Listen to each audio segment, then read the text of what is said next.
بسم اللہ الرحمن الرحیم۔ السلام علیکم دوستوں، ایک بار پھر سے خوش آمدید۔ ناظرین کرام، حضرت محمد صلی اللہ علیہ وآلہ وسلم اور رکانہ پہلوان کی کشتی کا دلچسپ واقعہ۔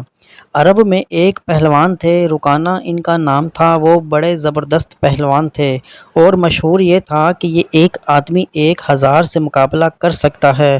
بہت ہی قوی تھے۔ ان کے بدن کے وزن کی یہ کیفیت تھی کہ اونٹ ذبح کر کے اس کی کھال بچھا دی جاتی اور رکانہ اس پر بیٹھتے اور نوجوانان عرب اس کھال کو کھینچتے تو وہ کھال ٹوٹ جاتی، پھٹ جاتی، مگر وہ حصہ جنبش نہیں کھاتا تھا جس پر رکانہ بیٹھے ہوئے تھے۔ حضور صلی اللہ علیہ وآلہ وسلم نے ان کے سامنے اسلام پیش کیا اور فرمایا، رکانہ، آخرت آنے والی ہے، کیوں اپنی عمر ضائع کر رہے ہو؟ اسلام قبول کر لو اور اللہ تعالیٰ کی طرف متوجہ ہو جاؤ۔ انہوں نے کہا، اے محمد، میں نہ تو کوئی عالم فقیہ ہوں نہ سمجھدار، میں تو ایک پہلوان ہوں، مجھ سے کشتی لڑو، اگر آپ نے مجھے بچھاڑ دیا تو میں آپ کا دین قبول کر لوں گا۔ آپ صلی اللہ علیہ وآلہ وسلم نے فرمایا، بسم اللہ۔ وہ لنگوٹ کس کر آ گیا اور حضور صلی اللہ علیہ وآلہ وسلم بھی آستین چڑھا کر میدان کشتی میں آ گئے۔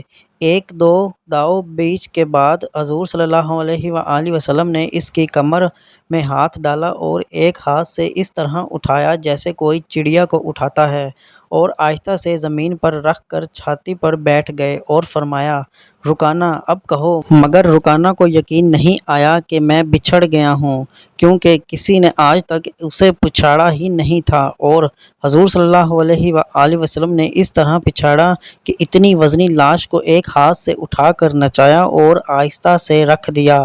اس نے کہا کہ میں پھر گیا ہوں، مجھے تو یقین نہیں آیا، ایک دفعہ اور کشتی لڑو۔ حضور صلی اللہ علیہ وآلہ وسلم نے فرمایا، بسم اللہ۔ پھر آپ نے ایک دو داؤ بیچ کے بعد کمر میں ہاتھ ڈال کر نچایا اور آہستہ سے زمین پر رکھ دیا۔ فرمایا، اب بتاؤ، یہی شرط تو لگی تھی کہ اگر تم پھپڑ گئے تو اسلام قبول کر لو گے۔ اس نے کہا کہ محمد، یہ تو آپ کے بدن کی قوت تو نہیں ہے، میری لاش کو چڑیا کی طرح اٹھا کر نچا دی، معلوم ہوتا ہے کہ آپ کے اندر کوئی چیز ہے۔ حضور صلی اللہ علیہ وآلہ وسلم نے فرمایا کہ میں اس اندر والی چیز ہی کی دعوت دے رہا ہوں، بدن کی دعوت نہیں دے رہا۔ چنانچہ رکانہ نے اسلام قبول کر لیا اور اسلام میں پختہ ہو گئے اور بڑے بڑے کام بھی کیے۔ ایک مرتبہ بہت سے چور آئے اور رات کو بہت سے اونٹ بیت المال سے چرا کر چلتے بنے۔ صبح کو پتہ چلا تو حضرت صلی اللہ علیہ وآلہ وسلم نے لوگوں کو ان کے پیچھے دوڑو۔ رکانہ نے کہا کہ میں تنہا کافی ہوں، چور رات میں ہی نکل کھڑے ہوئے تھے اور تیزی سے بھاگے جا رہے ہوں گے، معلوم نہیں کتنے دور چلے جا چکے ہوں گے۔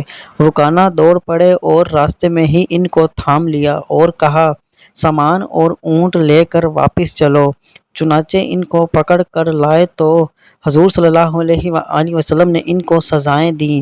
کہنے کا مقصد یہ ہے، لوگوں کے دل میں حق آ جاتا ہے، اگر تعصب نہ ہو اور واقعی حق طلبی ہے تو حق ضرور کھل جاتا ہے۔